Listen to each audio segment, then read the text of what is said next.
Ladies and gentlemen, that was my cue to start when it says recording in progress. And so it is.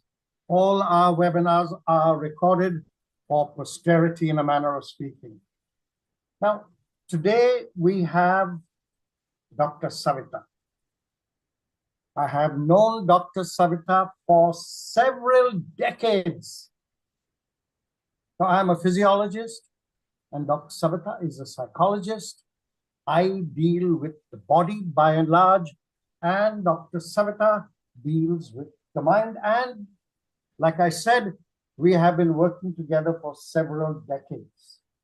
Now, some time back, when I say some time back, I really mean several years back, could even be decades back. We were promoting or conducting a seminar on obesity, and Dr. Savita mentioned that she would like to speak. This is several decades back. Nowadays, we request her to speak, but in those days, she asked if she could speak, and I said, but why? This is a seminar on obesity and weight loss. Fitness, nutrition, calories, exercise. These are the type of things we will be talking about. It has no connection with psychology. So why?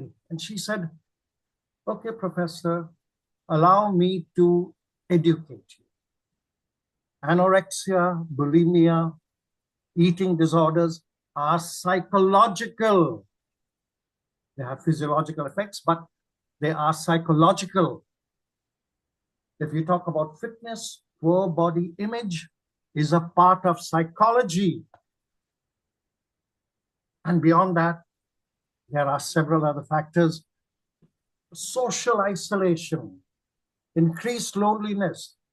It impacts the brain and it plays with the hormones, results in addiction. Now, these are psychological factors related to obesity. Chronic comorbidities, hypertension, psychosomatic problems, hypertension, diabetes, etc. These are psychological. Poor quality of life, lower mortality. I said, Professor Savita, thank you very much for enlightening me. And since that day, friends, several decades back, Dr. Savita has been an important part of our seminars, but she is much more than just a psychologist. And allow me to exemplify this. When I see her profile, and I have a few notes written down over here, but when I see her profile, I notice that she's a clinical psychologist from Mumbai University. She did wellness management, preventive and promotive healthcare from the prestigious Apollo Hospitals Education Research Foundation. She went on to do her PhD in clinical psychology and ended up even lecturing at Harvard. She has 2 decades of clinical experience.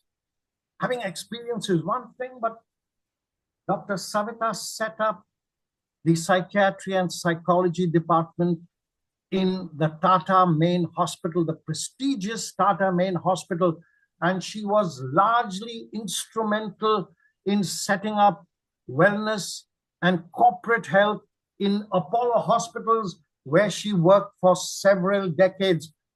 She is now on her own. And while she was in Apollo, she was accessible. Now she is what I may refer to as over busy. She has conducted seminars, and we are grateful to have her with us today. She has conducted seminars in, you go through the route, XLRI, IIM, CII, and even in the UAE. Of course, I did mention Harvard earlier. Her subjects are vast. She goes from stress management to are there. Her CV is up there. Her profile is up there. She goes from stress management to sleep management to parenting to smoking cessation and several other subjects. I mustn't forget two aspects of Dr. Savita. She is an author. You know, when we created this promotive healthcare program, we put together 8 or 9 books, and all those 8 or 9 books appear in several other locations on in the internet. And I have to tell you that her books get the biggest and the most frequent rave reviews. 2 books and a booklet for the Confederation of Indian Industry. I noticed that Dr. Savita is viewable on our screen. Ladies and gentlemen, you are right. She is a movie star. And when I say that, what I really mean is that she has been associated with NDTV, multilingual, 26 episodes in English, 13 episodes in Hindi. She is the most sought after psychologist in Hyderabad and my dear friend. Ladies and gentlemen, I leave your mind, as my friends would say, in the good hands of Dr. Savita. Hi, friends. Good morning. Good morning, Professor Kennedy and Dr. Wilco. Thank you so much for inviting me. Good morning to all the participants over there. I must tell you all that having Professor Kennedy introduce me to all of you is extremely good for my ego. I do not know whether all of the things that he said really fit about me, but it really does feel good. So thank you so much, Professor. I am going to now try and share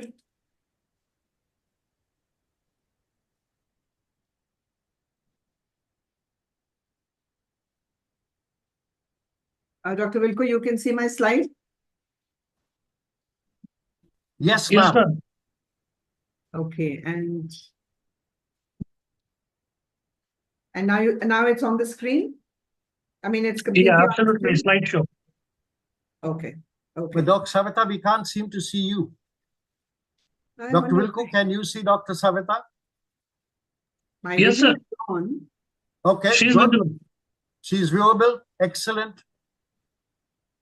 Okay, friends, I thought that you are going to get a lot of sessions that are very technical, very informative. And while I do plan to give you information, simply because the mind is little understood and more misunderstood. And therefore, I'm going to give you information when it comes to the mind for you to understand and for you to try and implement in your life. But I would also like to keep our session a little chit-chatty so that you feel comfortable and not overwhelmed that now this mind is a new angle for me to figure when it comes to my weight loss journey. And it's going to be impossible now. I don't think that I can get this done in my lifetime at all. That's not a feeling that I want to leave you behind with. Let me start by just talking about a small little thought, let's say. Imagine that you want to build a wall, okay? And you say, I'm going to do it with my own 2 hands. I'm going to build this wall. How will you build this wall? You will build this wall 1 brick at a time. Can you build this wall from the top to the bottom? No, you can't. From the left to the right? Not really. You will build this wall from the bottom to the top, 1 brick at a time. That is how you are going to build this wall, 1 brick at a time. And the reason I'm emphasizing this and saying this again and again is because this is your weight loss journey. It has to be 1 brick at a time. The problem that very often happens is the moment you get on your weight loss journey, you see an advertisement that says that the weight loss program is on, the most famous program of UAE is on, let me enroll, and now let me quickly lose weight. There is no quick weight loss that can be sustained. Any sustainable weight loss program is only 1 brick at a time.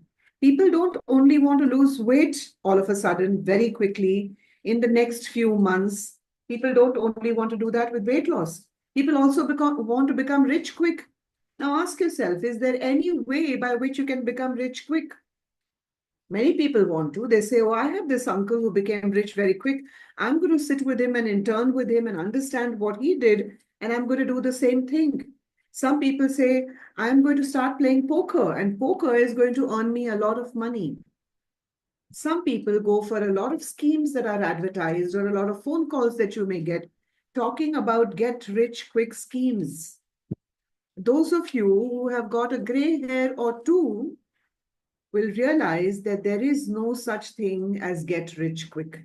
Similarly, friends, there is no such thing as lose weight quick. It is one brick at a time. I emphasize it once again. But when you do get on the journey, when you do stick to the journey, the end of the journey or the journey itself becomes beautiful. You may lose just 2 kilos a month, but if you have stuck to your journey for 6 months, can you imagine how much you have lost? 2 into 6 months, that is 12 kgs. Now, 12 kgs is probably more than you have lost in a long, long time. If you stick to your journey for a year, you will have lost 24 kg. And that's a big deal. And then if you lose weight, maybe 3 to 4 kgs in the first 6 months, you are just going to get more and more of a bonus. There are many gifts that you will receive along the way, friends. You will be able to manage your blood pressure. You will be able to manage your blood sugar. You will be able to manage your heart health. Even better, you will be able to manage your lung health. You will not feel breathless as you climb your steps. You will not feel uncomfortable going for a workout because you're just gasping for breath all the time. Your heart and lungs will feel much better. Your blood will become much healthier, and your blood pressure, your blood sugar, your cholesterol, all of these will be good within the range. Your skin will feel better. Your mind will feel so much calmer. You will sleep so much better and wake up feeling so much more refreshed and lighter. Your mind will work with more clarity.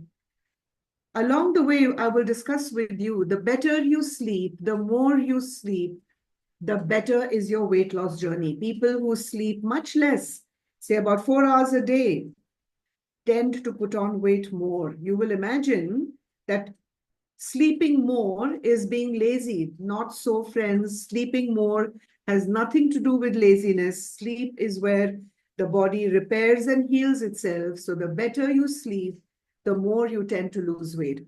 Some other benefits, some other rewards.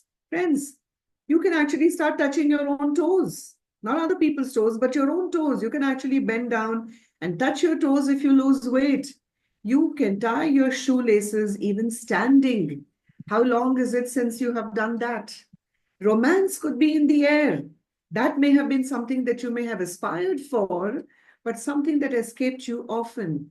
There are many, many rewards, friends. Shopping could become really fun because you could find a lot of clothes in your size, which otherwise you may have struggled with. One more thought. You always escaped the mirror. You didn't want to look at the mirror because of what the mirror showed you. Voila. The mirror is going to become your best friend now. You can't stop looking at yourself along your journey at this mirror that is telling you a good story after a long, long time. So there are many benefits with weight loss. But what is weight loss about? That is something that this session aims to give you a little more information about. So we would imagine that weight loss is simply a math of what you eat and what you put out in terms of exercise and so on and so forth. So on the left are things that I imagine you have already spoken about: the food that you eat, the activity that you put out, how you balance your calories, how good your metabolism is, so on and so forth. And some of the steps that we usually follow when it comes to weight loss is you get yourself assessed, your weight, your BMI, all of those things. You create a diet plan for yourself. You sit down with a nutritionist and so on. And you also talk to your exercise therapist, your gym trainer, and you work out a very good exercise plan. You're set to go. 1, 2, and 3 is your secret for weight loss. Isn't that right? Some of you succeed. Good news. many of you don't really succeed. Or if you do succeed, you keep going back and forth with 1, 2, 3, and you think that there is something wrong with you. This journey is not working with you. There is something wrong with you. So then you go to step 5, which is medical management, and your doctor may put you onto medication. And there is one medication that was created, if I'm not mistaken, it was created in the United States, which is where most drugs originate from because they have this amazing pharma industry. And so medical management could give you a wonder drug that has come out in the last few years called Ozempic. It was made to manage your diabetes, but it is being used more and more today to manage weight. Some of the biggest stars around you, if you read up a little bit, they're all fans of Ozempic because they're all losing weight. Friends, losing weight is one part of the journey. Will Ozempic help you to keep that weight off? That is your journey. So medical management will give you one part of the journey, but not necessarily the bigger other part of the journey. And for some other people, step 6 becomes necessary. If you have more weight than your body can sustain, than your knees can sustain, and that starts giving you a lot of comorbidities. So most of us will use step 1, 2, 3. Some of us will use 5, and some of us may even use 6. We think that the number 6 may be very small. Not so, friends. 580,000 a year are going in for bariatric surgery. So by no stretch is it a small number at all. Now, some of you may think that the speaker seems to have forgotten step 4, right? I haven't spoken about behavior. I've spoken about 1, 2, 3, 5, 6. And it's as if I haven't noticed step 4. You know why? Because most of us in the weight loss journey don't see step 4. We miss step 4, which is the behavioral management leading to weight loss. And that is, in a manner of speaking, the secret ingredient that you cannot afford to omit. Step 4 is about your behavior management. It is about your mind management, your mindset. And finally, it is about your habit management. And unless there is a change in these areas, you can keep going on with 1, 2, 3. It's going to be a yo-yo journey. You can go to 5. It will be another difficult yo-yo journey. Your body is also paying the price, remember, for all the medication you put into it. And then you go to step 6, and even step 6 can be a yo-yo journey where you go in for bariatric surgery, you lose 40, 50, 60 kilos of weight, but you do not follow step 4, which is behavioral management. And you will look around you or investigate a little, and you will find that there are people who have put on weight even after step 6. That is the reality, friends. Now, coming to diet management, the step 1, step 2 part. Coming to diet management, here are some calories that you can consume, and here are some calories that you can help yourself to burn. And together, step 1 and step 2, if you follow it through, will surely give you weight loss. This is the math of weight loss. And so therefore, if you look at this egg-shaped circle, egg for a reason, I'm sure, if you look at this egg-shaped circle, if you consume 2,500 calories a day, and if this is how you spend those 2,500 calories, then you have a fit body. I don't know about slim, but you definitely have a fit body. It is trim. You don't have any extra weight on you, only what is permissible for you. So you have a trim body, a fit body. And what is the 200, 500 calories that you have burned? 1,200 calories has gone towards your sedentary metabolism, which means all the internal body organs and all the systems that are functioning are consuming calories in the work that they are doing. So 1,200 calories is consumed by your body, whether you do anything or not. Another 600 could be consumed if you even have like a semi-physical work, or you're moving around while you're at work, not just sitting at your desk without moving at all. And then if you go for a regular exercise program, a slightly serious exercise program, you could actually give yourself another 700 calories. And together, the math works because you have burnt 700 calories in a day, you have consumed 700 calories in a day. So you're all good. There is no extra calorie, and therefore there is no ounce of weight that you're going to put on. Now, if you look at this other circle over here, here you are burning 1200 calories. You are burning about 600 calories at work, but you seem to have stopped exercising and you are consuming excess calories. Now, 2000 calories is what you are consuming. You may tell yourself, but I'm eating only 700 calories extra. So it's not that big of a deal. It's only 700 calories extra. But friends, have you noticed that you have also stopped burning 700 calories? So you have stopped burning 700 calories and you have started consuming 700 extra calories. Now you have 1400 calories extra that are not utilized. 1400 calories.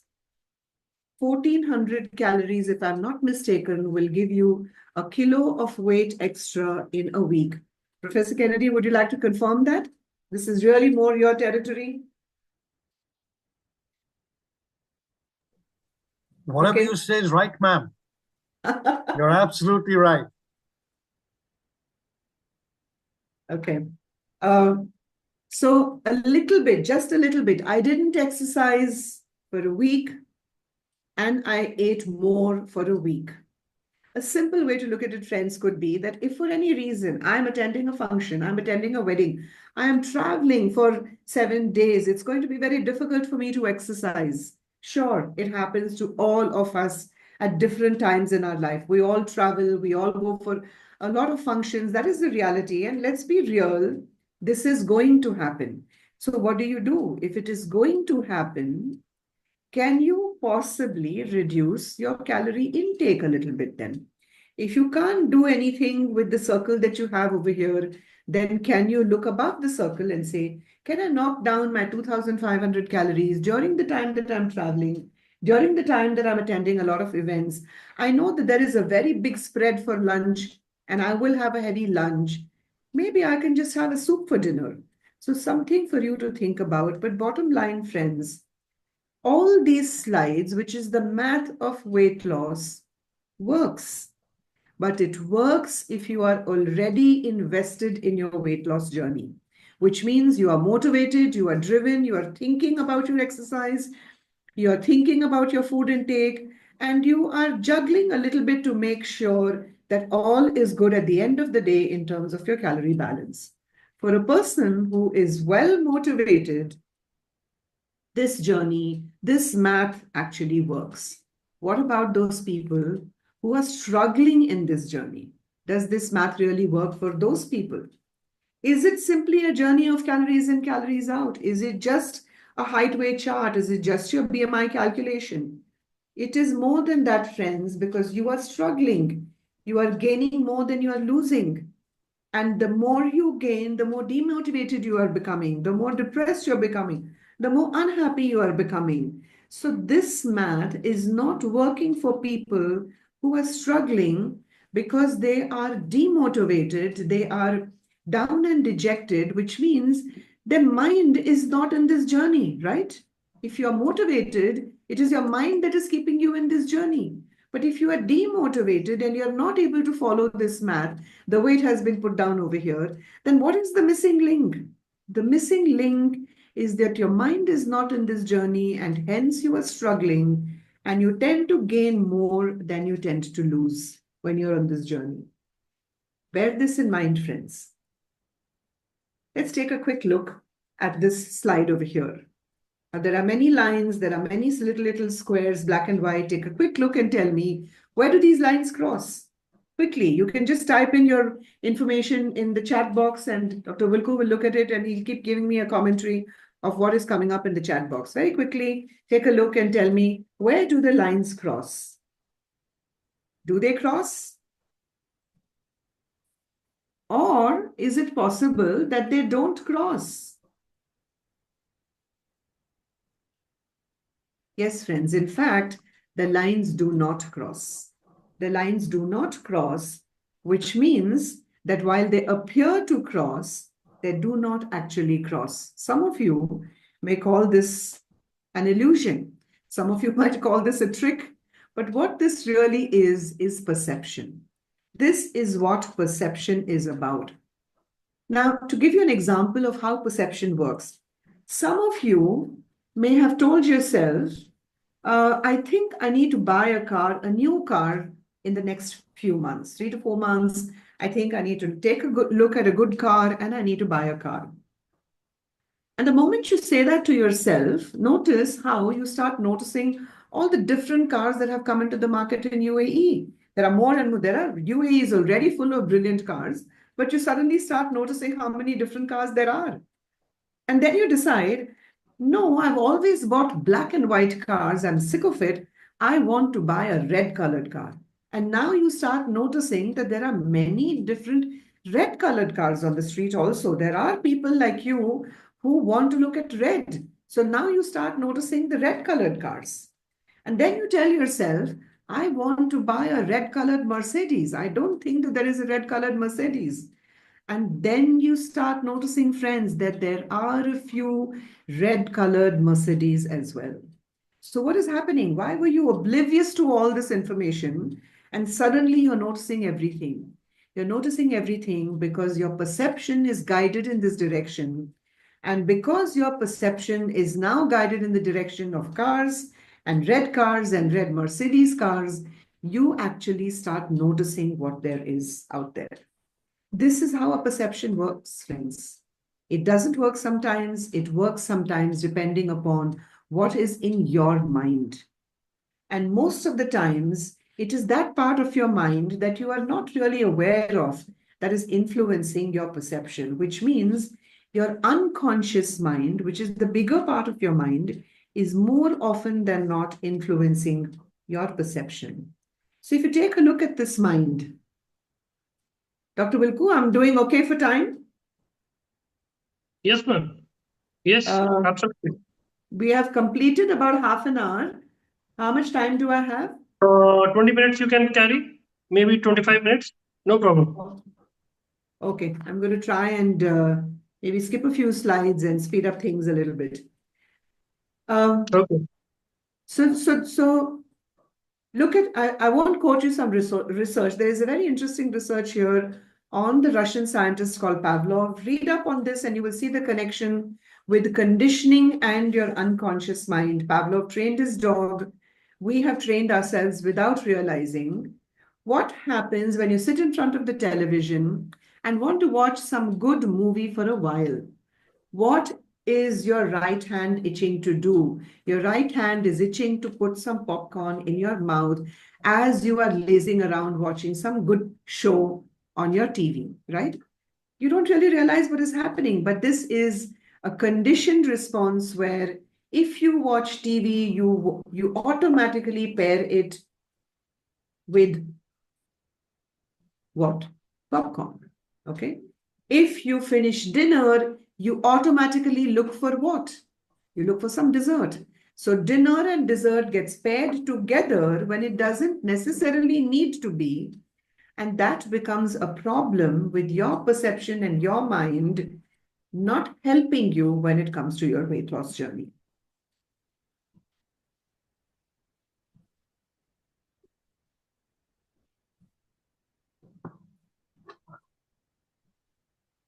So let's look at the identity of a person who puts on weight and how they start accepting this identity and how this identity then becomes the biggest problem for them in terms of weight loss. A person puts on a little bit of weight, people say, oh, you seem to have become a little plump.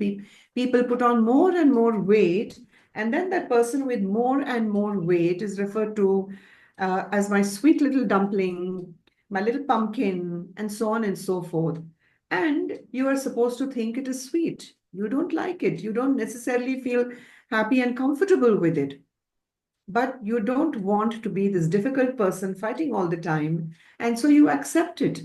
And then what's worse, you start laughing at yourself before other people start laughing at you. So it becomes a joke. And then that becomes your identity. One of the first things that you need to do is change this identity. Start seeing yourself in a different way completely. And for that, your coping has to change. Every time you are tired, you come home, do you have to fill yourself up with a lot of comfort food?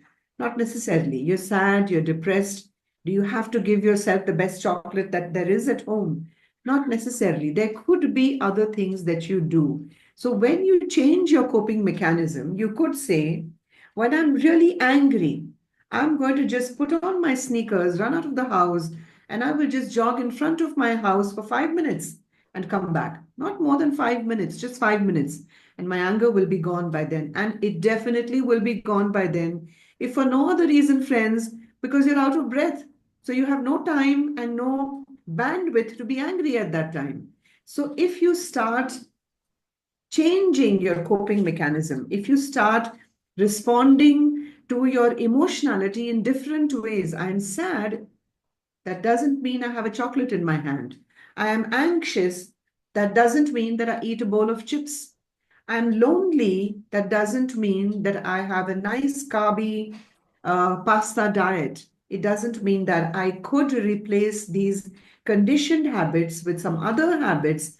And along the way, I will actually start coping with the issue, not just temporarily coping, but actually coping with the issue. So changing your identity becomes a big part of weight loss, friends. See yourself differently. Don't see yourself as this little pudding that everybody finds cute and roly-poly and cracks jokes at, and you also crack jokes at yourself. Change your identity. However, this journey can only work if you take baby steps in this journey. So let's say you make a plan. I am going to make sure that I change weight. From tomorrow, I will go for 1 hour of exercise. I will cut down my diet to 1500 calories. I will get 1000-calorie weight loss. I will stop buying food from this particular store. I will try and cook food at home. I'm going to quit dessert completely, etc., etc., etc. It's a wonderful plan. Will it work? Tough. It's tough for this plan to work. You know why? Any thoughts, any guesses why? Because there are too many elements in this plan. And therefore, there are too many things that could go wrong. A sustainable plan is something that is small. That is what I said to you right in the beginning of the session. One brick at a time to make this wall. So make a sustainable plan. Now let's understand this. You have habits that are not healthy, and you have habits that you would like to bring into your life that are healthy. So let's look at a list of unhealthy habits that you have, and let's make a list of healthy habits that you want to bring in. If you feel that you have the bandwidth, then let's make a plan with just 2 items. One habit that you want to get rid of, and one habit that you want to bring into your life. One healthy habit comes in, and one unhealthy habit goes out, and that's it. It's a small plan. And if even this does not work because you feel that, no, I'm not able to do this. You've tried it for a week or two, it doesn't work. Doesn't matter, friends. Don't lose hope. Simply quit one unhealthy habit. Do not worry about bringing in a healthy habit right now. Simply work on giving up one unhealthy habit. That's it. Only one brick at a time. Only one baby step at a time, friends. That is very doable. Do not think that it is giving you no returns at all. It is giving you a big return. Imagine that you say, okay, from today, I will not have that slice of cake that is about 300 to 400 or maybe 600 calories with all its chocolate and sugar and so on and so forth. I will only quit dessert after dinner. Imagine that's the only step you have taken. One unhealthy habit that you are quitting, nothing else. You have not changed anything else. You have not stopped eating your pasta, your burgers, your Coke, nothing. Everything remains the same. You have done one thing, and that is quit your dessert after dinner. You will be cutting down at least 500 to 600 calories a day. In a week, you will be cutting down about a kilo. In a month, 3 to 4 kilos. It shows 3 to 4 kilos will show that, okay, this is giving me some return. Now you are a little more motivated at the end of a month. Now you can add one more brick. Now you can add one healthy habit. At the end of a month, when you're more motivated with quitting just one dessert a day, now you add, okay, I will walk for 20-25 minutes. Every day, I will walk for 20-25 minutes. Don't go for that hour. Go for 20-25 minutes. After another week, you are a little more motivated. Now increase this 20-25 minutes to 30-35 minutes, and so on. My suggestion is, friends, add one brick at a time to your weight loss plan. Make it habit-based. Do not make it diet-based, exercise-based, number-based, calorie-based. Make it habit-based, because your brain does not work in terms of calories. Your brain, your mind works in terms of habit. What does your brain struggle with? If you say, I'm going to quit 100 calories, does your brain even wrap itself around that? No, it doesn't make any meaning. But if you say, I will quit dessert, that makes a lot of difference to your mind.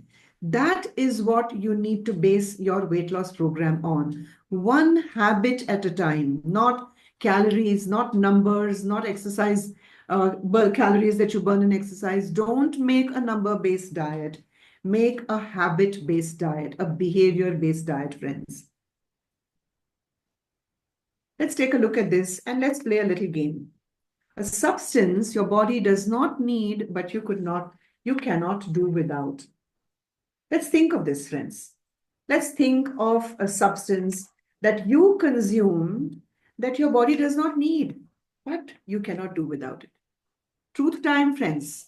Let's all of us quickly write down in your chat box one substance, just one substance that you consume in a day and you feel, I just can't do without it. It could be your cold coffee with lots of cream in it. It could be that mango milkshake. It could be that rich chocolate ganache. It could be any one of these things. Put down just one item. Now ask yourself, is it really giving your body any benefit? No. A substance that your body does not need. That is the substance that we are talking about. But why are you not able to give it up? You know that this chocolate ganache is not going to do anything good for your body, no matter what research seems to indicate every day. Today, coffee is good for your body. Tomorrow, chocolate is good for your body. God knows what will be good for your body the day after. Keep using your common sense, friends. Don't base your life on the research that is ever changing. I have nothing against research, but let the researchers make up their mind on what is good and what is not good. In the meanwhile, you rely on what your common sense is telling you. And therefore, if that chocolate ganache is not needed by your body, but you seem to not be able to quit it, there is a problem here. It would seem, are you addicted to dessert? Are you addicted to that milkshake and therefore you're not able to quit it? Ask yourself this question, friends. Is it an addiction that is bothering you? Is it a helplessness that is something that you're not able to move away from? What is behind this? You might imagine that when I talk about addictions, it only applies to drugs, or it applies to alcohol, or it applies to tobacco, or shisha. All of this, friends, there are addictive substances like alcohol, marijuana, etc., etc.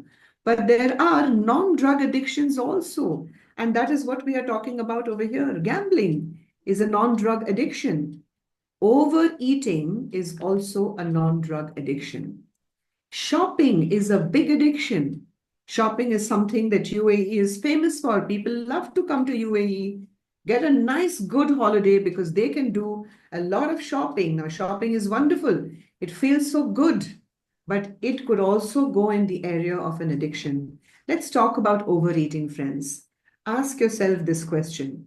Am I not able to quit because this is an addiction? And what happens in an addiction, friends? In an addiction, what happens is you see the little pink part in the brain that is described in this picture over here. That little pink part is your prefrontal cortex. It is above the middle of your forehead. It is the newest part of your brain. And what this prefrontal cortex does is it wants a reward. From time to time, it wants a reward. That is how it functions. It doesn't want to feel dull, bored, and so on and so forth. And It craves for a reward, first of all. And then it craves for certain foods because those foods give you a reward. So if you have yourself a chocolate ganache, then you feel happy, you feel rewarded, you feel satisfied. But very quickly, if you notice, friends, if you think back, that satisfaction goes away. You are not satisfied for too long. After half an hour, 1 hour, or maybe even less, now you want something more. Maybe you give yourself a bowl of chips to make yourself feel satisfied. And then again, that bowl of chips makes you satisfied. And after some time, again, that satisfaction is gone. This is what happens because dopamine is released every time you have that sense of satisfaction from eating some carby food, some chocolate, some dessert, and so on and so forth. And the thing about dopamine is that it keeps you hooked in. Dopamine keeps you hooked into a cycle, which is you crave a certain food, then you consume that food, then you get a reward and a satisfaction. That reward recedes very quickly. So then you're back again to craving food, back again to consuming that food. And this cycle goes on and on and on because of the dopamine that is triggered by our prefrontal cortex. Friends, the biggest part of intelligence in the modern brain is our cerebral cortex, in that the prefrontal cortex. This makes us the most intelligent of all species, even more intelligent than ancient man. However, there is a price to pay that we have to be aware that these rewards are rewards that are good for our body and not just indulgent towards our body. You can indulge your body but get no benefit in return. In fact, pay a heavy price at the end of it. And therefore, ask this question again, friends. Are you addicted?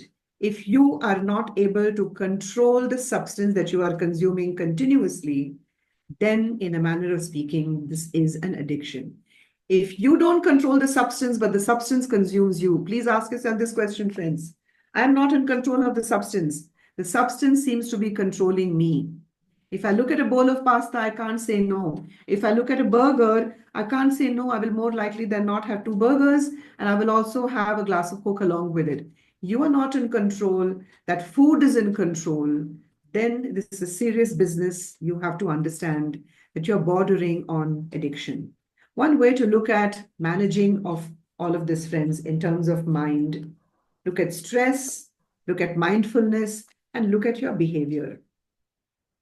A simple example are the two bowls that you have on the right side of the slide. So if you look at these two bowls, there is a big bowl and there is a small bowl. Now you can have a bowl of chips in this big bowl and it will finish and you'll feel satisfied for a little while.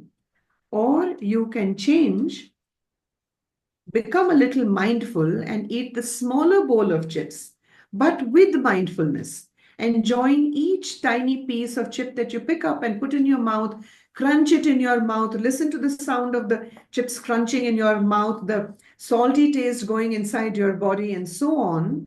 And the small bowl of chips will probably give you more satisfaction than the big bowl because you are consuming this bowl of chips, which of course in the first place you should not be, but you're consuming it with mindfulness. And using mindfulness, you can be on your journey and keep on reducing the things that you're supposed to not have in the first place. Eventually, you will be able to get on to the weight that you are intending yourself to.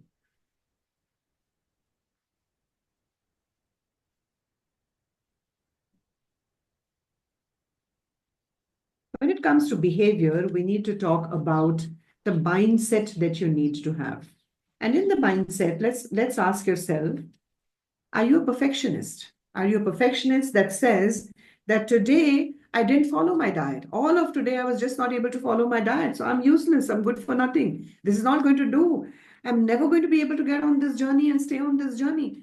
Is all this your self-talk? Is your self-talk full of criticism, full of negativity? Is this the way you talk to yourself?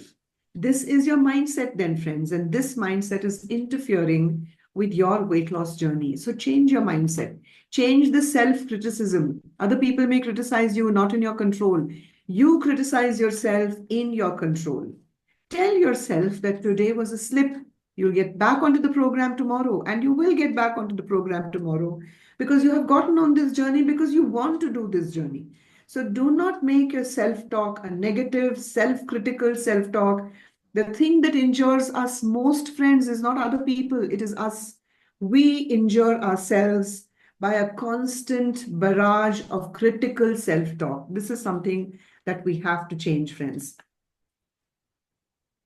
Let's also take a look at the cues and triggers that come in the way and make us feed ourselves. We spoke about reward already. Now imagine that you have some hard work, a project that you want to really kick off, and you want to concentrate. You tell yourself, I need to concentrate with a cup of coffee with some good amount of sugar in it. So coffee, concentration, and weight gain, they will go together then in that case. I am feeling very stressed, or let's say you've had a hard day's work, you've come home at night, and now you're going to give yourself dinner. What are the chances that you will give yourself a healthy dinner?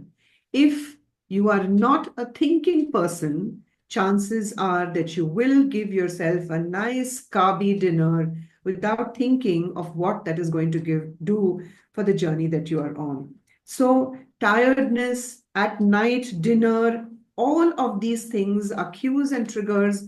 You discover what cues and triggers push you down the steps, and you become more and more mindful about these cues and triggers, friends.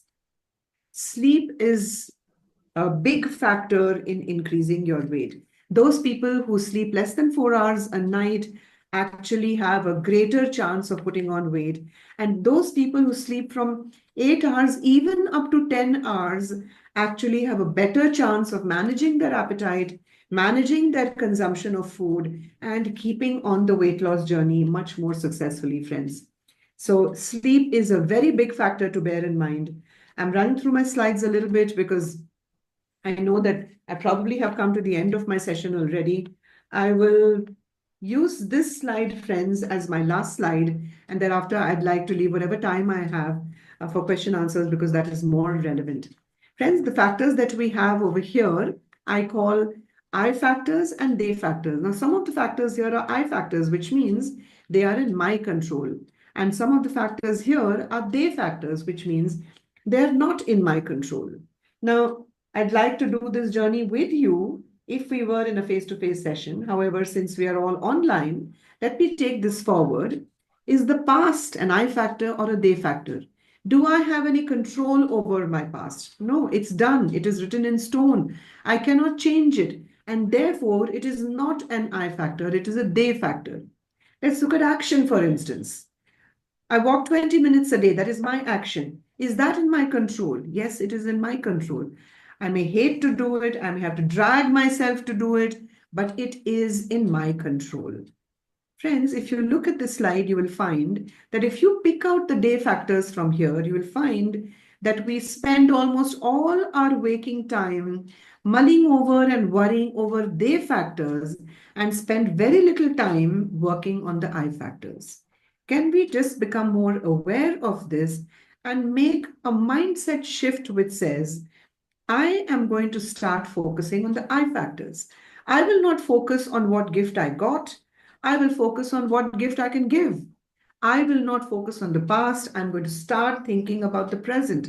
So step by step, if you pick up one I factor to focus on, you are a little more in control. And friends, your control does not have to start with diet and exercise. Your control starts with something in your life. Because the moment you feel that I'm gaining some control, then you will add one more factor and one more factor, and diet is pretty close to the second, third factor that you will surely add. So if you choose to focus on the present, then the next factor could be, okay, then I'm now going to start working out. And the next could be that I'm going to start managing my calories. So start anywhere. It does not have to start with working on diet and working on exercise.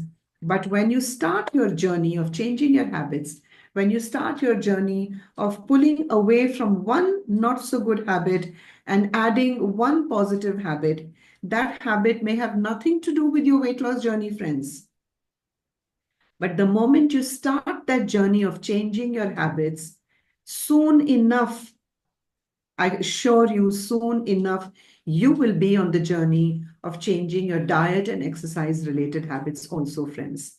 If you look at the 3 circles over there, your environment may not be in your control, your genetics may not be in your control, but the 3rd circle is definitely in your control, friends. And if it is in your control, why don't we treat that as an I factor and focus on that? And why do we say, oh, but my parents were fat, so I'm going to be fat as well? No, your parents were not fat because of genetics. They were fat because they probably did not do anything about the weight that they put on. Your environment is not in your control. Your genetics is not in your control. They are they factors. We have decided not to focus on they factors. Let us focus on that one circle which is in my control, friends. That is you. That is an I factor. Let's start the journey with habits and let's drop one unhealthy habit. Let's pick up one healthy habit, friends. Thank you so much for your time.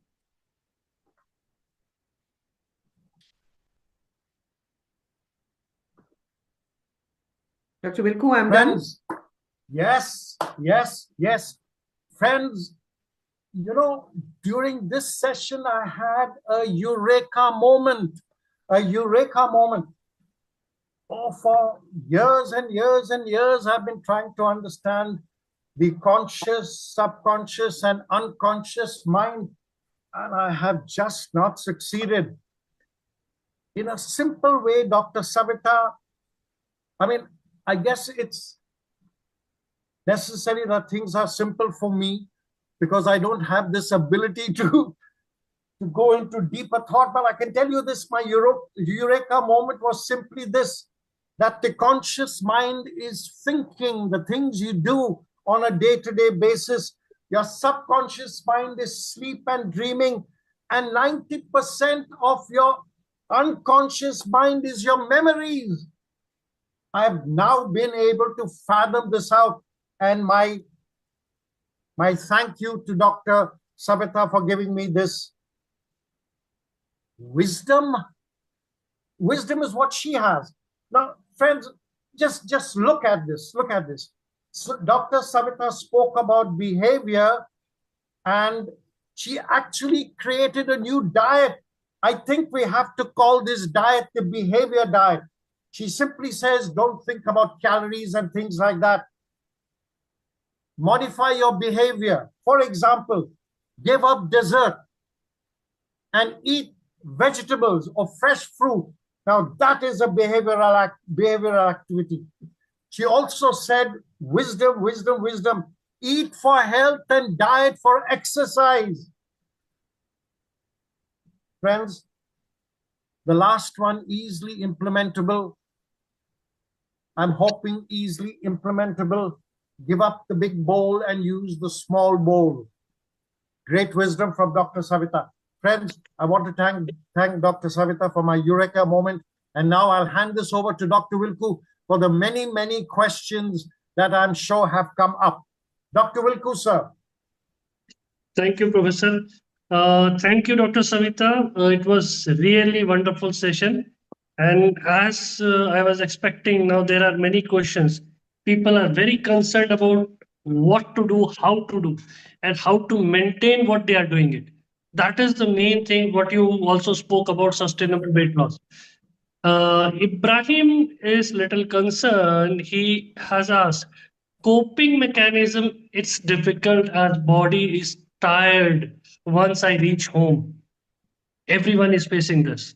So whenever you are on a job, when you return back and you want to plan something for weight loss or exercise, going for a walk, it becomes very difficult.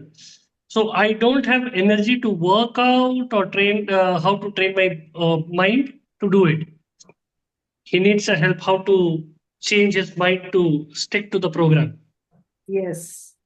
Friends, let's look at the reality of the situation. We all work very hard. We all work at home as well as outside of home.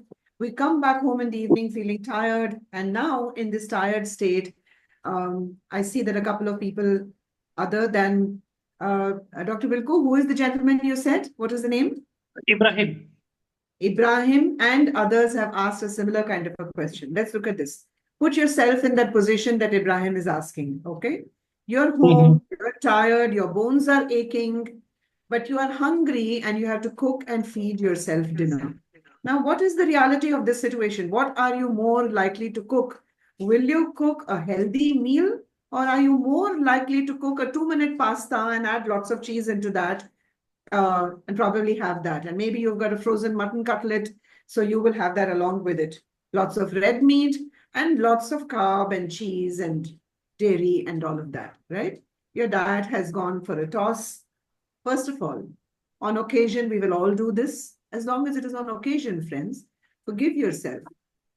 Tell yourself this is a slip. This is not a miss. This is not a fall. I have not fallen off my diet plan. I have had a slip today. I will do better tomorrow. Now, how do you do better tomorrow? Do you have to have a pasta? Can you make yourself a 2-egg omelette? If you make yourself a 2-egg omelette with lots of veggies in it will take the same amount of time, but you will have a healthy meal. You're just changing things around a little bit.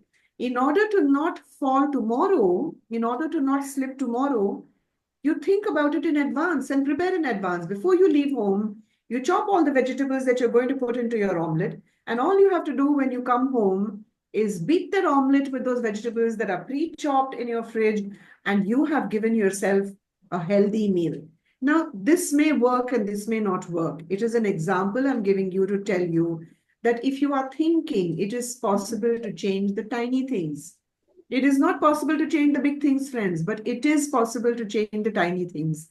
So spend a little time and do not deny that, yes, there will be slips, but protect yourself from a fall by thinking and replacing a habit which makes you slip to a habit that prevents that slip from happening. The tiny things, pick up the tiny things, and you will be able to take care of yourself. Yeah, true. Participants have different options for that: tea, coffee, dry fruits, and other things. Okay, moving to another question. Sarfraj has asked, because this question we are coming across every time this sort of questions. People are reading a lot in internet and they are very much confused. So, question from Sarfraj is: I read depression can lead to obesity. Is it true? And how to manage depression-related obesity? Depression could lead to obesity because depression could make you sluggish. Depression could make you inactive and so on. Not depression per se, not in terms of the hormones. But yes, when a person is depressed, you want to just lie down all the time. You want to lie down with your eyes closed, but you are not asleep. This is a common thing that happens with depression. So yes, depression could give you weight gain. If you have the ability and you tell yourself, I will walk 10 minutes only, not more than 10 minutes, but I will walk 10 minutes 2 times a day. It is achievable, friends. It is possible. Yes, you have to push yourself. You may even need to kick yourself, put on those sneakers, get out of the house. If you don't have the energy to get out of the house, just walk in your sitting room. But tell yourself, I will do it for 10 minutes. You know, friends, the chances are if you get down to doing it for 10 minutes, you will very likely do it for 20 minutes. That is the reality of activity, that when you get into activity, your mind loves it, your brain loves it, and therefore it encourages you to do more. Because one of the secrets we don't know is that when you finish exercise, you release a feel-good hormone called endorphin, and the mind Mhm. likes that. And therefore, the chances are you may need to drag yourself for 10 minutes, but when you do 10 minutes, you will probably do 20 minutes finally. You do 10 minutes twice a day, the chances are increasing that the 10 minutes will increase in the next week and the next week and so on. So I'm coming back to, even if it is depression and you have all the knowledge that is required, but if you don't pick yourself up even just for that 10 minutes, you are not starting any plan. It is important to start a plan, even if it means that you start a plan small. So start a plan, start a very small plan. Do not fall off. One day you miss, another day you miss, but keep getting back onto that plan. The dragging yourself to do the 10 minutes, friends, that is something that you have to do. But if you don't do anything, then before you know, it will be 2 kilos plus, 5 kilos plus, 20 kilos plus, and so on. It will run out of your hands and you will have a Herculean task ahead of you. Friends, at the end of the day, if you have a Herculean task, you will have no choice but to do something, because then your weight will become a health hazard. Better you pick yourself up, kick yourself out of the house, put on your sneakers and do at least the 10 minutes. Better now than when the doctor tells you either you lose weight or I will have to do something or the other, whatever that might be. You don't want to do that, friends. True. No, this question is asked by Nisha. This is perfectly a question why we have taken the psychology of obesity.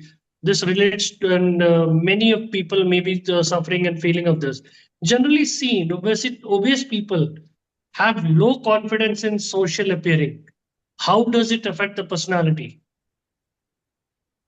Yes, remember I spoke about that slide. What are obese people called when you are at work and you are, let's say somebody is into coding, okay? And you are a brilliant coder. So people in office might say, oh, I want to go to that brilliant coder. Is that your identity?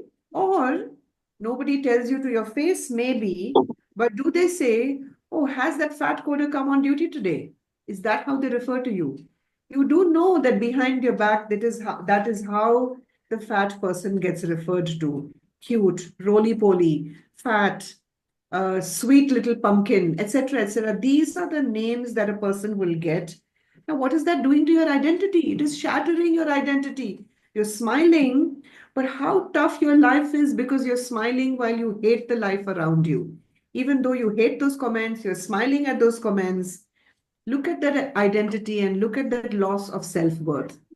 With all of this, do you really want to go out and be with people socially? Because you know that when you're mixing with people socially, several more comments like this are going to come your way. So therefore, this is not an enjoyable journey for you at all.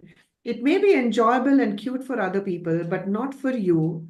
Unfortunately, people lack empathy. People don't understand the impact that their comments are having on you. But you are quietly inside your head hating it. And therefore, you don't want to go out because this is what awaits you when you do go out, friends. Yeah, true. Now, this question is asked by Julissa. I don't think so how this is connected and how you're going to answer this. Her question is new trend of Ozempic and Mounjaro. Does it help with the addiction problem? I don't know what she means about that. Does it help with? And Sorry, does it help Mounjaro with? addiction problem. Does it help? How you take it as a, because addiction is completely different thing. Ozempic and Mounjaro are Yeah, medication which are used for uncontrolled diabetes and it results in weight loss also, but that yeah, doesn't causes the addiction because you can't take it for a long time. yeah. Uh, what do you think I about will this? try and find a connection and say, Dr. Vilku, that uh, your addiction stopped you from managing your diabetes and your weight. Weight is, let's say, from the ground, you have taken one step down, that is overweight. From there, you have taken a second step down, that is diabetes. So now you are in the secondary health category. And from there, if God forbid you take a third step down, then you're in tertiary care, which is that the diabetes has taken you to a cardiac situation or to a kidney situation or what have you, so that is diabetes. And because try as they might, many people are unable to manage their diabetes. So drugs like Ozempic and so on came in. Of course, there were many drugs along the way already, but this came in using the route of weight to create diet management. All right. I'm not a pharmacist, so I will not be able to give you the formula of the drug, but this is what it was intended for, that weight loss will give you uh, diabetes management as well, right? So you find that people who are on this wonder drug have lost a lot of weight, they look miraculously changed and so on. And as a result, a lot of people thought, well, I may not have diabetes, but why shouldn't I use Ozempic for weight loss? And therefore, more people probably are using Ozempic for weight loss than for diabetes. And there are, I think, other drugs like Ozempic that have also hit the market in different countries that have their own pharmaceutical industry and so on. Now, when you look at addiction, the addiction part comes in because you were unable to walk the journey that required you to manage your diabetes and your weight, right? And why were you unable?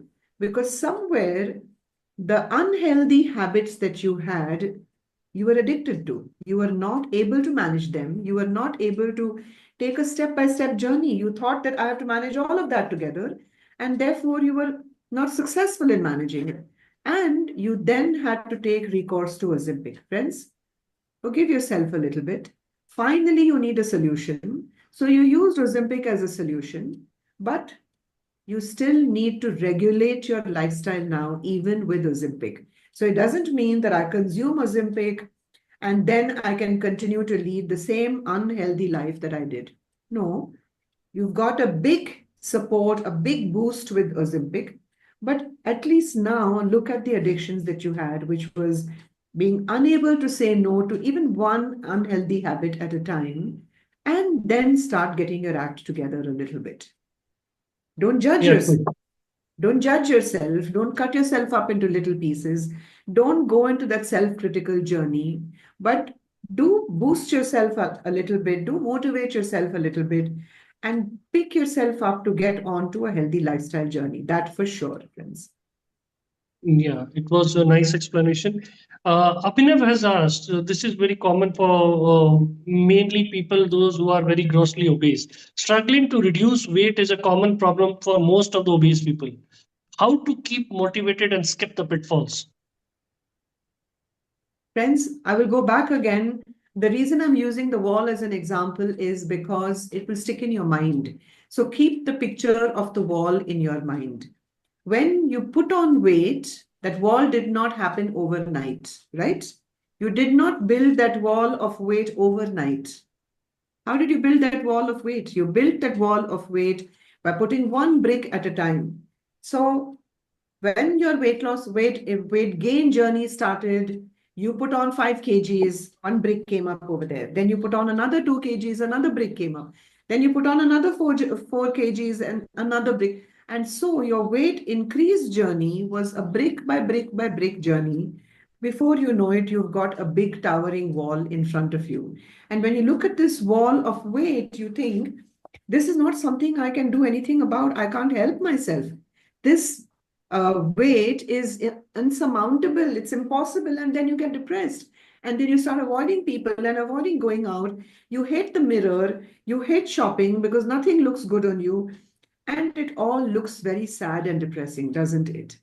But if you put on weight brick by brick, friends, then what is the simplest answer that you can think about? Remember, what works is simplicity. Complicated tricks and ideas do not work. We have a trillion dollar industry on weight loss, and it is not reducing. You know why? Because weight is only increasing. So if all these different hacks were to work, then the industry should have been stabilizing, not increasing by the day.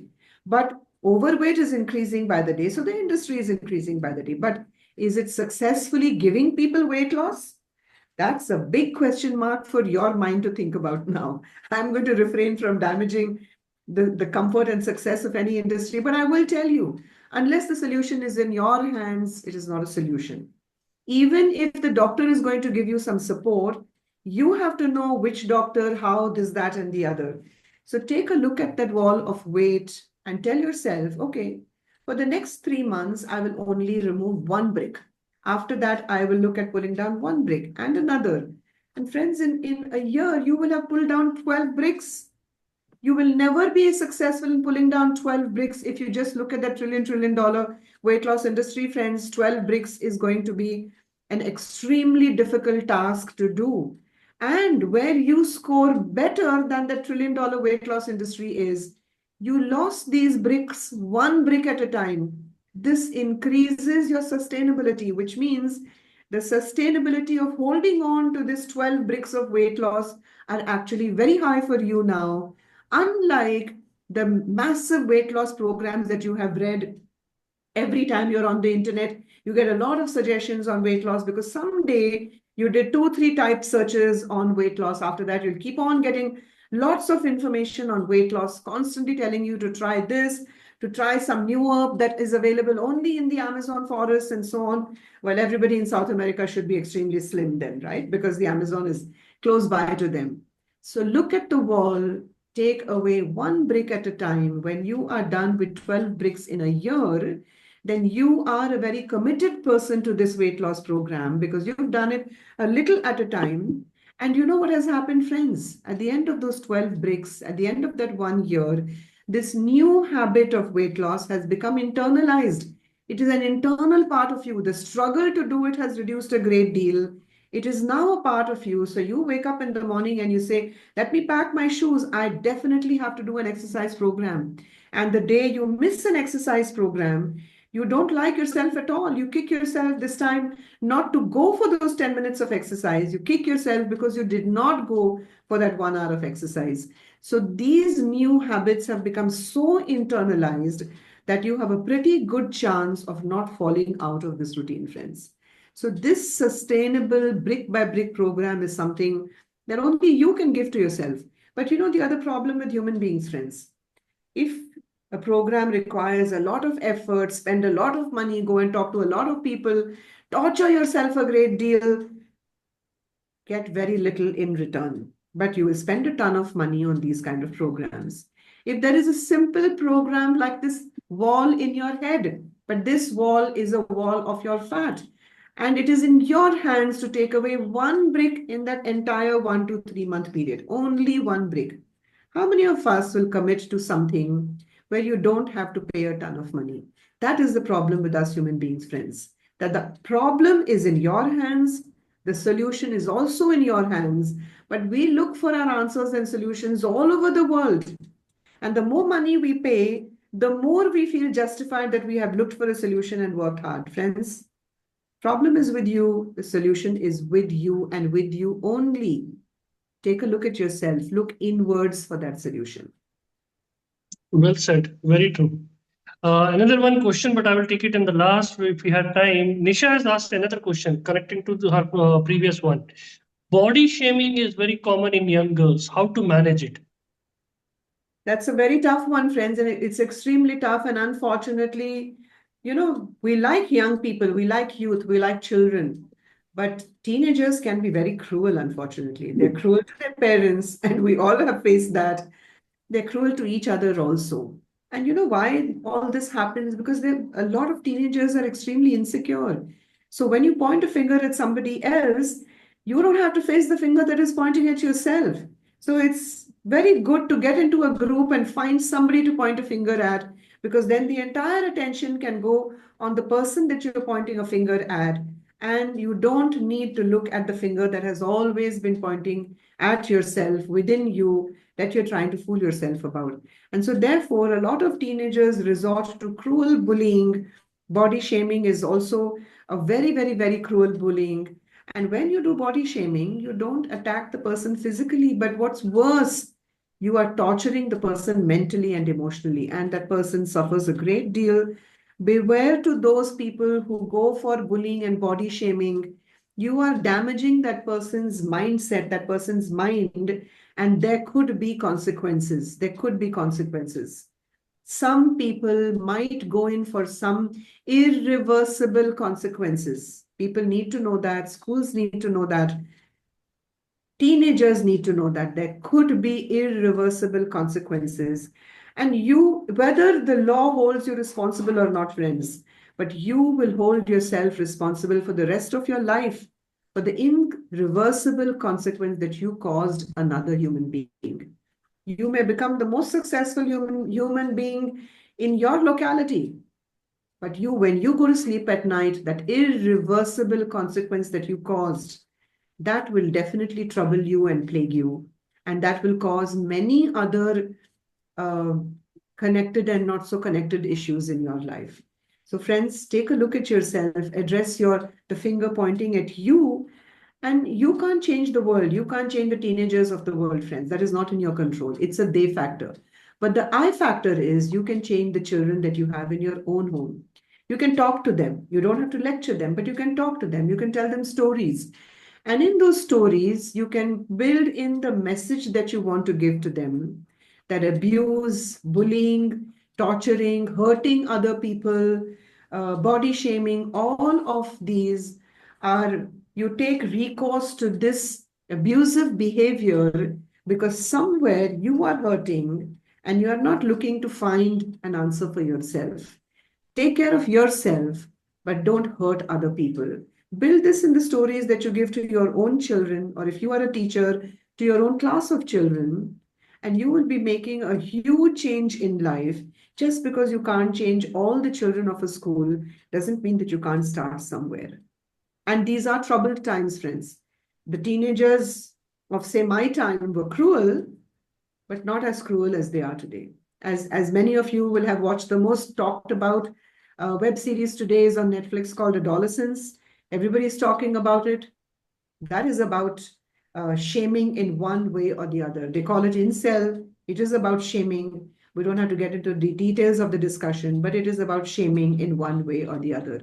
You know, friends, just one last line on it, on this. In the younger group, when a lot of this body shaming happens, it is because when a teenager is growing up, the body is more or less formed by the time that you're 16. The mind used to be formed till 16, but new research is indicating that the mind continues to grow till about 24. However, a second part of the mind is formed of two parts. One is the cognitive mind, the thinking mind, which says 2 plus 2 is equal to 4. But the other is the emotional mind that says, I like, I don't like, I'm happy, I'm unhappy. That part of your mind takes years and years and years to form completely.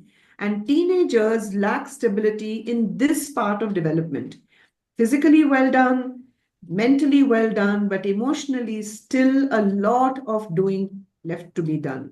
And because of that, because of that, children have impulsive behavior. They indulge in things that they could pay a heavy price for later on. So parents and teachers have to be very sensitive when it comes to dealing with teenagers. It is not True. about right or wrong, friends. It is about handling with kid gloves and helping teenagers to go through this period of teenage. That if you help your teenager to successfully go through this period of teenage without making big blunders in life, that itself is the biggest achievement, friends. Very true. Very true. This question, taking the last question, this question is not directly related to your topic, but still, I will request your point of view. How obesity is contributing diabetes, and how can it be completely reversed by change of lifestyle? Professor will be the right person to answer it. But still, your views, ma'am. I will say for you and me to look at it, I'm not an expert, I'm not a diabetologist. Professor is a lifestyle medicine specialist. He will give his insight into this. But friends, what I said to you earlier, look at it like this. A normal human being is standing at ground level. If you put on a lot of weight, you have taken one step down already. In terms of health, you have taken one step down already. You haven't walked one step up, you have walked one step down. Now, if you were to start an exercise program of 30 minutes, you have actually taken one step up. But without thinking, you have taken one step down. Now, if you continue on this step, you will not remain on this step only for the rest of your life. If you continue on this journey, very soon, before you know it, in a silent way almost, you will take a second step down and you will land up with diabetes or with high blood pressure or with high cholesterol or something. So therefore, become aware, be mindful of the choices you are making, of the behavior that you're indulging in. And even if you get to step one, you can still arrest yourself, you can still pull yourself back. Don't allow yourself to slide down to step two in a silent but unthinking way. You have a mind. We all must use that mind. We can slip, but don't fall by not being mindful. Prof, a little more information from you. Yeah. Uh, Seriously, no further explanation necessary. But if you are talking about the relationship between obesity and diabetes, a straightforward relationship would be that obesity, one of the consequences or one of the results of excess food intake is obesity on the one hand. And if you look at what that excess is calories, is carbohydrate. That carbohydrate converts to sugar. Sugar is a correlative factor with diabetes. So all these things are cyclically connected. Yes, sir. I think You all questions wanted to we ask have some covered. question at the end. Pardon, ma'am? Dr. Bilko, you wanted to ask some question in the end. Yeah, true. But we have gone through most of the questions. My last request for you will be give a takeaway message, because you know the psychology of obesity is a very vast subject and people struggle to get motivated doing the weight loss journey, and they are struggling to maintain it. That is what I wanted. In 2 lines, a takeaway message: how to control your motivation. Understand that weight loss is about behavior and not about numbers and calories. Sorry that I'm going against nutritionists and exercise therapists, but weight loss is about behavior and not about calories consumed, burnt. Yes, the detailing is that. There is no denying that. The detailing is that. But for you, your weight loss journey is about behavior management. That is number one. Bear that in mind. It is about behavior management. Why am I saying this? Because the brain does not think in terms of 100 calories, 200 calories. The brain and the mind thinks in terms of a slice of cake, a heavy dinner, indulging myself, healthy habit, unhealthy habit, and so on. This is how the brain thinks. So let's think how the brain thinks. Look at weight loss management in terms of behavior. Number one, takeaway point for you, friends. Number two, think about making a plan where you have one unhealthy behavior that you are willing to quit today.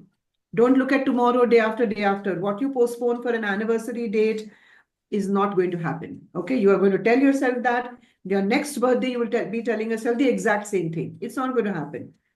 If you want to quit smoking, and you tell yourself, okay, I have bought this packet, I'm going to throw this packet, I've already had my last cigarette, I'm not going to smoke from here onwards. It increases your chances of being a quit smoker and staying a quit smoker. That's not the beginning and end of it, but you have started, it's well begun, I will say. So therefore, look at one unhealthy habit that you are ready to quit. Small, not very big, a small unhealthy habit. It could be that I have that one slice of cake, or I have something after lunch, or I have 2 bowls of rice. I am ready to quit 1 bowl of rice. It could be any of these things, friends, right? So it does not have to be something very big. It could be that I have a big bowl of biryani. I will have only half a bowl of biryani now. So it could be something like that. Pick up one unhealthy habit that you are willing to quit and start your journey with that. So point number 2, pick up only one. Don't make a plan, but make a plan that has one unhealthy habit that you're ready to quit. Start with that. Do not feel impatient with yourself. Start with that and sustain that habit. Once you have been able to sustain that habit and you feel, I'm good to go, only then, maybe 10 days later, maybe 20 days later, maybe 1 month later, then you add one healthy habit that you're ready to indulge in. So for instance, it could be 20 minutes, I will walk in the garden opposite my house. 20 minutes, not less. 20 minutes will give you a good cardiac output. So therefore 20 minutes. Now this is one unhealthy habit you have been willing to remove, one healthy habit you have been able to introduce. You've got a plan with 2 sections, and month on month, keep on adding one unhealthy habit to remove. Next month, add one healthy habit to add. Keep on adding to your list, but month by month, fortnight by fortnight, not less than that. And you will find as the months go by, your list is getting more and more populated. On the one hand, your list is becoming heavier, but wonderful, your mirror is telling you that you are becoming lighter. So friends, Yeah. point number 1, behavior management is the way to weight loss. Point number 2, make a list, but one step, reduce something from your unhealthy diets. Number 2, add something as a healthy habit. So take away one unhealthy habit. Number 3, take away one healthy habit. 1, 2, 3. And from here, you will be able to sustain your plan. Just start with 1, 2, 3, friends, and believe me, it will work. I think that was a wonderful answer. And from my side, it's all covered. Professor, over to you. Dr. Savita, thank you, thank you, thank you. Thank you so much. our topic was obesity, the psychology of obesity. And Dr. Savita has spoken about behavior modification. Just one new habit, give up one bad habit, pick up one good habit. Excellent advice, easily implementable. And we are so grateful. Dr. Savita, thank you so much. We came to you in an emergency when we had an issue with our earlier speaker. You were kind enough to step in without notice, and you did a very brilliant, learned, wise job in correlating the psychology and behavior modification with obesity. Suffice it to say, ma'am, that I am a believer. It is not just exercise and nutrition, but also behavior modification. Thank you so much, Dr. Savita. Dr. Wilku, thank you so much for putting this program together. Thank you so much for arranging the question and answer session. My colleagues in the back end, the IT department and Arabian Wellness, thank you so much for your support in that. And I believe next week we will be having another talk. Am I right? Yes, sir. Here it is. Oh, okay. So it's Dr. Wilku next week. It's obesity and lifestyle medicine. Good. Excellent. We will see you all again next week. And thank you so much.